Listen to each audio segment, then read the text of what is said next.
Let me get back to your question because I want to address that in a different way. But well, no, I won't. Never mind. Take too much time. What are we trying to do? Trying to find an equation for y prime, right? And then ask ourselves, when is it equal to 1? So let me try and get y prime by itself first. These highlighted ones are going to stay on that side of the equation. The other ones are going to move to the right side.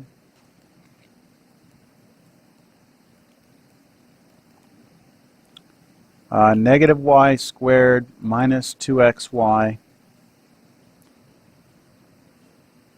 Factor out the y prime on the left and divide through by whatever was remaining there. I'm kind of doing that all in one step now.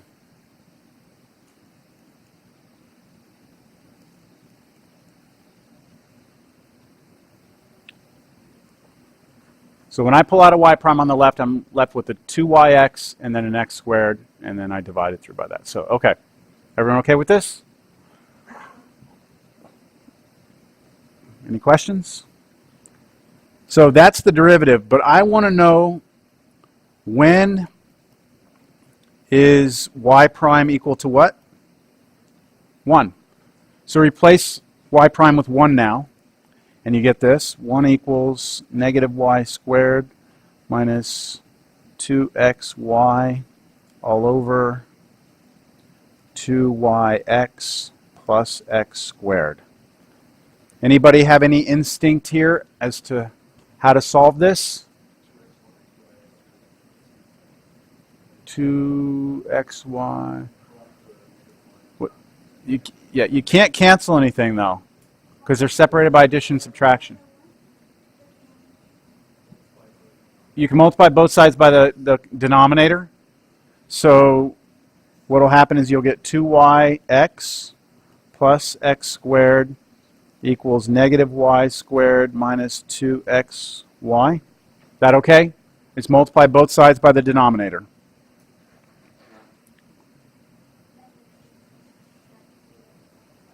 Okay, let's move everything to one side. How about that? I'll have x squared, check this out, plus 4, I'm going to switch to the order xy plus y squared equals 0. Right? Yes, I'm so glad this is going to turn out this way. I made this problem up, so I wasn't sure how the algebra was going to turn out.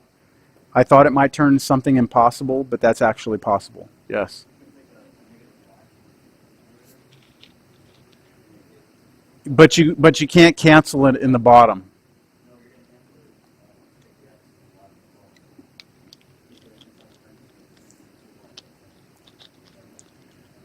You see you'll have an x on one and a y on the other, right?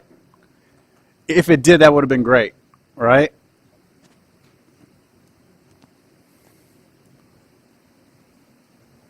All right, does everyone see this?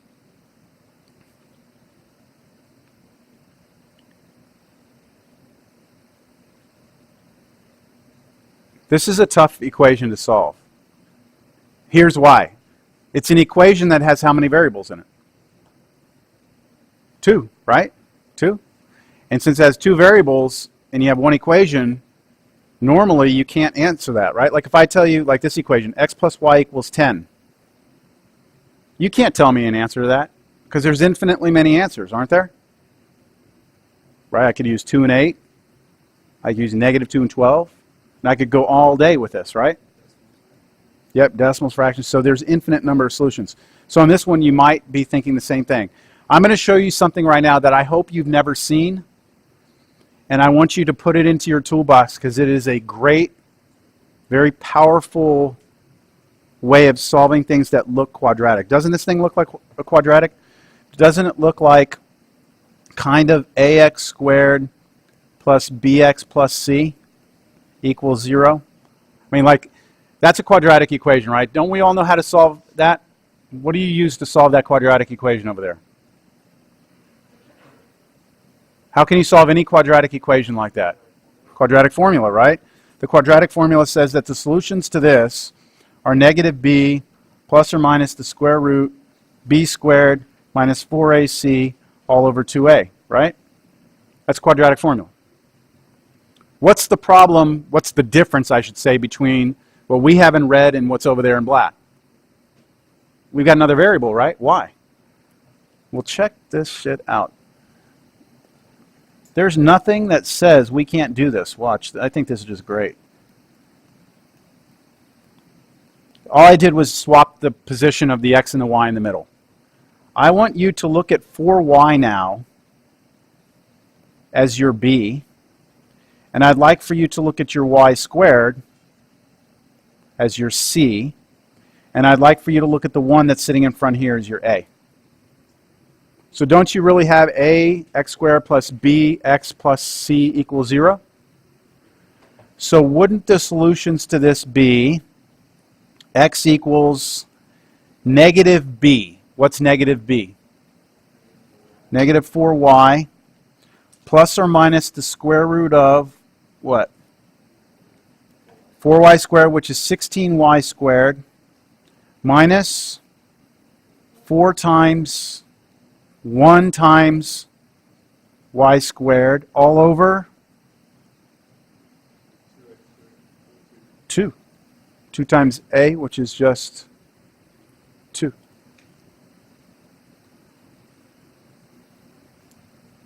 And this is just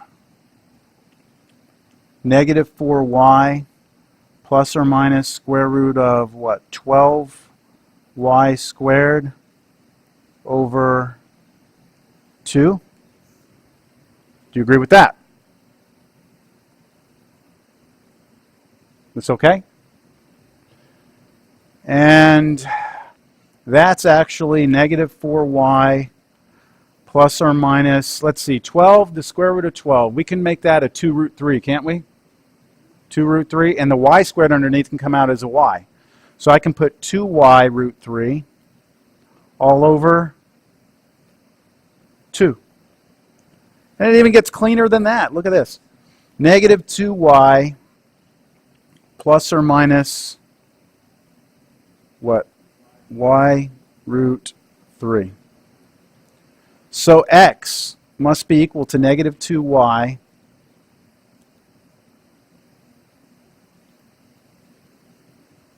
plus or minus y root 3.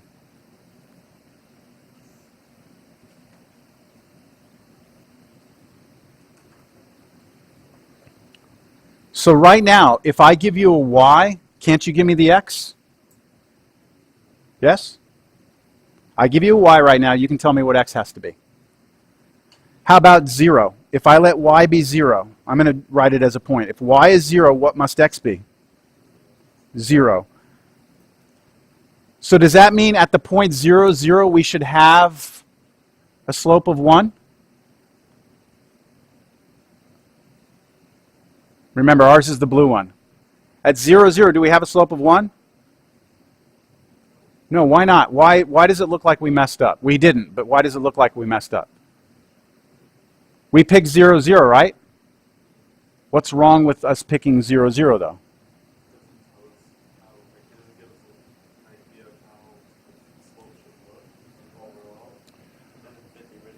That's it. That 0, 0 doesn't live on the original curve. You see, what you would have to do to answer this question now is you would have to figure out points that live on this curve, right? You would have to pick a point, and it would have to be, so you have to find an x and a y that satisfy not only this equation, the original blue curve, but also satisfy this equation. But I have narrowed it down to this. The relationship must be that the x and y must make this equation true. So, all right, we're going to leave that alone. There's a problem like this, number 45 in your homework. The algebra is going to be a lot easier than this, okay?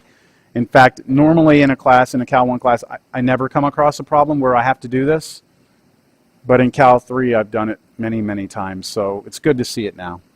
Just remember, if you ever have something that looks quadratic, you can still apply the quadratic formula. All right, that's it for 2.6. I think it's a good natural stopping point right now. We'll take a 10-minute break. We'll come back and we'll finish it up. Finish up the class. So 2:35, please be back. Well, I mean, it's pretty common knowledge that, you know, anyone teaching calculus that knows math can slaughter the class if they want to. You know, I mean, that's, you know what I'm saying? It's pretty easy to teach a Cal 1 and make it impossible. That's not the point, though. But on the other hand, if I say do your homework, and 16 of the 22 problems are homework problems, you know, I may as well be doing delta epsilon if half the class is failing that. So, all right. 2.7, the big daddy.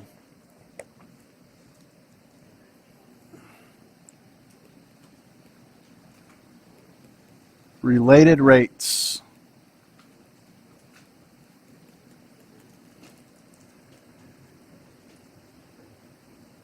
The reason why this is so tough for most students is just because this is, you know, it's word problems, all right?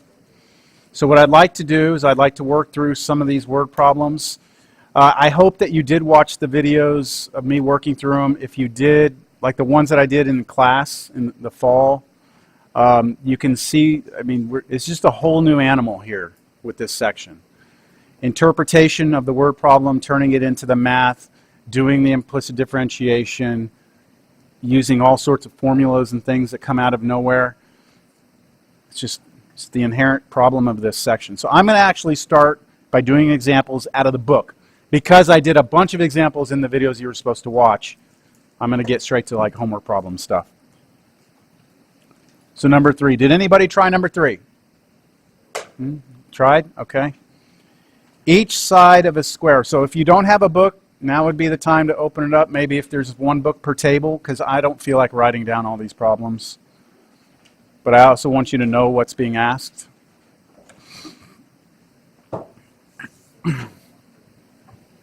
I'm on page 132.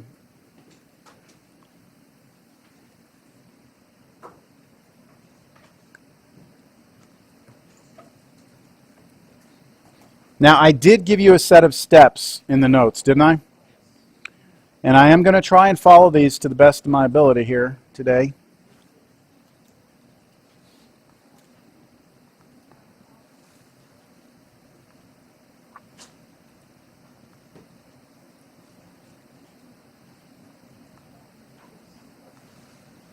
So these are the steps that I said.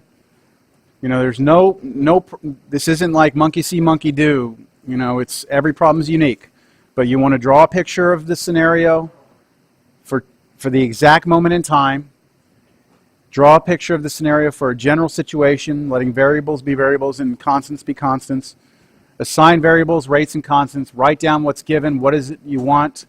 Find an equation, implicit differentiate, and then plug in stuff and solve. So that's the approach. Let's start with this one. Everyone reading with me here? Each side of a square is increasing at a rate of 6 centimeters per second.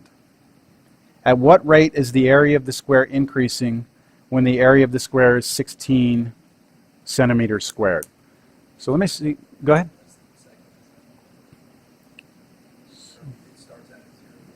Starts at 0. So at 1 second it's 36 squared. That's right. So at 16 squared it's less than a second. Less than a second. Yep. So I think I can do this. I can kind of do this with my mouse, right? This is a square. It's as good as I'm going to get here. It's a square. It's growing, right?